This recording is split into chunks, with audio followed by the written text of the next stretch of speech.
नमस्कार। आज हम एक बहुत ही दिलचस्प यात्रा पर बात करेंगे नंदिकेश्वर की।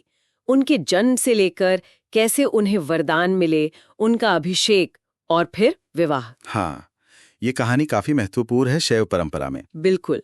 हमारे पास जो स्रोत है वो इसे काफी विस्तार से बताते हैं।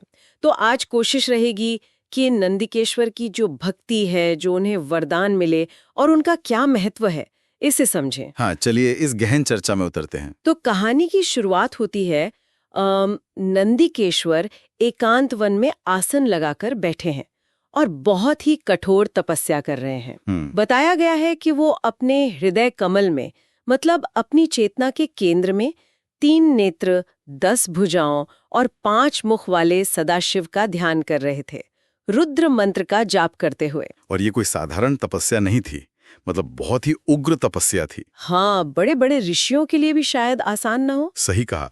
और देखिए, इस तरह की कठोर तपस्या का लक्ष्य तो होता ही है दैवीय कृपा पाना, पर यहाँ खास बात यह है कि भगवान शिव अकेले नहीं आए, अब प्रसन्न थे। ये एक विशेष कृपा का संकेत है। वाह! और शिव जी इतने प्रसन्न थे कि उन्होंने सीधे कहा, तुम्हारी तपस्या से मैं संतुष्ट हूँ, वर मांगो। और फिर तो जैसे वरदानों की झड़ी लगा दी। हाँ, क्या क्या वरदान दिए? नंदीश्वर को अमर बना दिया, अजेय, कोई हरा ना सके, दुख रहित, अक्षय और साथ ही गणों का अध्यक्ष। वो क्या कहते हैं, गणनायक। गणनायक, ये तो बहुत ऊंचा पद है। शिव के खास सेवक और साथी। हाँ, और शिव ने ये भी कहा कि नंदी हमेशा उनके पास रहेंगे और उनके ही समान होंगे। फिर एक और अद्भुत बात हुई। शिव ने अपनी कमल माला, हाँ, वो उतारकर नंदी के गले में डाल दी और माला गले में पड़ते ही तुरंत नंदी उसी क्षण 3 नेत्र और 10 भुजाओं वाले शिव स्वरूप हो गए। अविश्वसनीय। मतलब सिर्फ पदवी नहीं, स्वरूप ही बदल गया। ये नंदी के स्थान और शिव से उनकी करीबी को दिखाता है। किसी भक्त को भगवान का ठीक वैसा ही रूप मिल जाना, ये तो असाधारण है। बिल्कुल। और एक और चीज हुई थी ना, वो नदियों वाली बात। हाँ, वो भी एक महत्वपूर्ण वरदान था।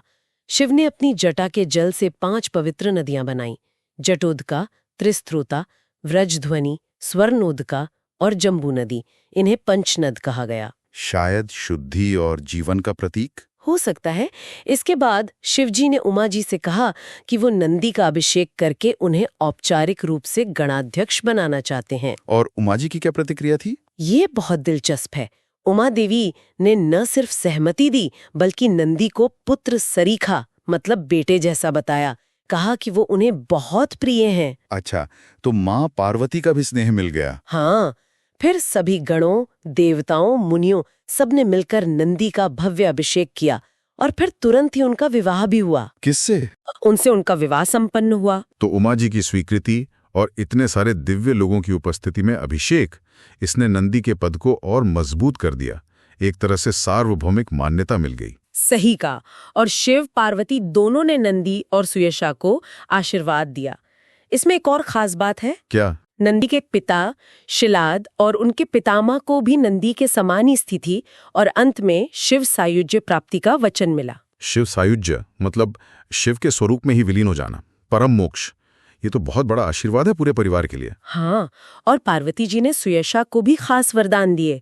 उन्हें भी 3 नेत्र मिले, जन्म मृत्यु के बंधन से मुक्ति और अटूट भक्ति का वरदान। वाह, सुयशा को भी इतना सम्मान मिला। और सिर्फ शिव पार्वती ही नहीं, ब्रह्मा जी, विष्णु जी, बाकी देवताओं ने भी खुश होकर वरदान दिए।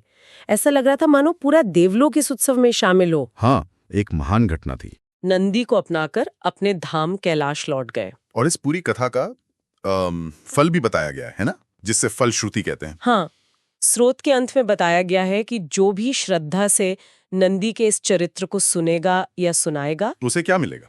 उसे इस लोक में सुख, समृद्धि, आनंद मिलेगा, भगवान शिव में उसकी भक्ति बढ़ेगी और अंत में परम गति यानी मोक्ष की प्राप्ति होगी। तो ये कथा सुनने का भी आध्यात्मिक महत्व है। बिल्कुल।